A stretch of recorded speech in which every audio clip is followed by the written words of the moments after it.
বড় যে গাছগুলো গ্র্যান্ড ট্রাঙ্ক রোডের শতবর্ষী সেই গাছগুলো, এগুলো আমাদের উপর থেকে আশ্রয় ছায়া দিত, প্রোটেকশন দিত। অনেক সময় পাকিস্তানিদের সেই এয়ারবার্স্ট গোলায় বিশাল শাল গাছের অর্ধেক উড়ে যেত মুহূর্তের মধ্যে। এই রকম পরিস্থিতিতে আমরা চেয়েছিলাম যে একজন ডাক্তার আমাদের সাথে সবসময় থাকুক। প্রত্যেক বাহিনীর সাথে একজন ডাক্তার থাকে, যাকে রেজিমেন্টাল মেডিকেল অফিসার বলা হয়। আমাদের কোনো আরএমও ছিল না। তিনি বললেন যে আমি লন্ডনে বসে খবর পেয়েছি মুক্তিযুদ্ধের কথা, আজকেই মাত্র কলকাতায় এসে নামলাম।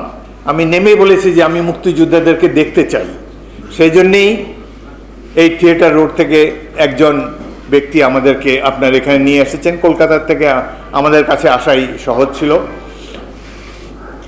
তো তিনি বললেন যে আমি প্রত্যেকটি সেক্টরে একবার ঘুরে আসি, তারপর সেনাপ্রধান কর্নেল ওসমানীর সাথে আলাপ করে আমরা কি করতে পারি, মুক্তিযুদ্ধের সহায়তা দিতে পারি, চিকিৎসা এবং অন্যান্য যে সকল সাহায্য সহযোগিতা প্রয়োজন, সে ব্যাপারে একটি পূর্ণাঙ্গ আইডিয়া নেওয়ার পর আবার আমি আপনার এখানে আসব, আপনাদের সাথে কথাবার্তা বলবো। আমি দেখলাম তার কথায় যুক্তি আছে। মনে মনে ভাবলাম এই লোক তো এফআরসিএস, বাংলাদেশে তখন কজনের এফআরসিএস ডাক্তার, সেই পরীক্ষার প্রিপারেশন ছেড়ে এসেছে। তার একটা মার্সিডিজ গাড়ি ছিল, সেটি ফেলে রেখে চলে এসেছে। স্বাধীনতার জন্য কি উদগ্র আকাঙ্ক্ষা তাদের! এদেরকে দেখে আমরাই অনুপ্রাণিত হয়েছি যে বহির্বিশ্ব তাহলে স্বাধীনতার ডাক পৌঁছে গিয়েছে। দেশের বাইরে থেকে, ইউরোপ আমেরিকার থেকেও যোদ্ধারা আসতে থাকবে। আমাদের মুক্তিযুদ্ধ ধীরে ধীরে ধীরে ধীরে চূড়ান্ত লক্ষ্যে উপনীত হবে। খুব বেশি লোক আসে নাই। বিদেশে যারা ছিলেন তারা বিদেশেই মুক্তিযুদ্ধের প্রচারণা চালিয়েছেন, কিন্তু জীবন বিপন্ন করে রণাঙ্গনে এসে পৌঁছেছেন লন্ডন থেকে এরকম এই দুজনকে আমি দেখেছি। এবং ডাক্তার জাফরুল্লাহ চৌধুরী, তিনি আমাদের অত্যন্ত স্মরণীয় বরণীয় এক ব্যক্তিত্ব। এবং তিনি আমাকে বললেন যে আপনি প্রথম মুক্তিযোদ্ধা যার সাথে আমার সাক্ষাৎ হলো। পরবর্তীকালে বিভিন্ন সভা মিটিংয়ে আমি যেখানে উপস্থিত থাকতাম তিনি বলতেন যে আমি প্রথম মুক্তিযোদ্ধা দেখি হাফিজকে। তো আমি নিজেও সেজন্য অনেক গর্বিত। ডাক্তার জাফরুল্লাহ চৌধুরী এক বিচিত্র ব্যক্তি। তিনি কোনো দল করতেন না। তার মতো স্পষ্টবাদী মানুষ আমার চোখে কখনো পড়ে নেই।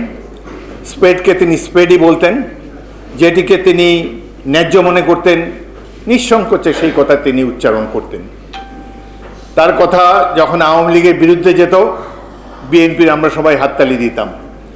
আবার যেটি বিএনপির বিরুদ্ধে যেত, আওয়ামী লীগেরা খুব উল্লাসিত হতো। তিনি যখন যা বলার প্রয়োজন নির্ভয় নিঃসংকোচে সেই কথাটি তিনি বলেছেন।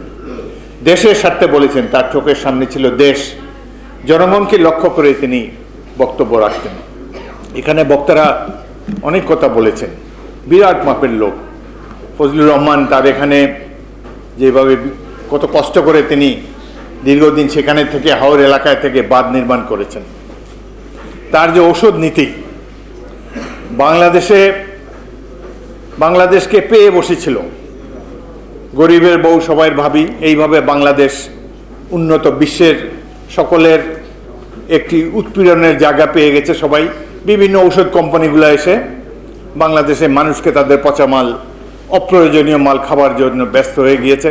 কেউ এদিকে দৃষ্টি দেবার কেউ নাই। জাফরুল্লাহ চৌধুরীর দৃষ্টি এদিকে পড়েছে।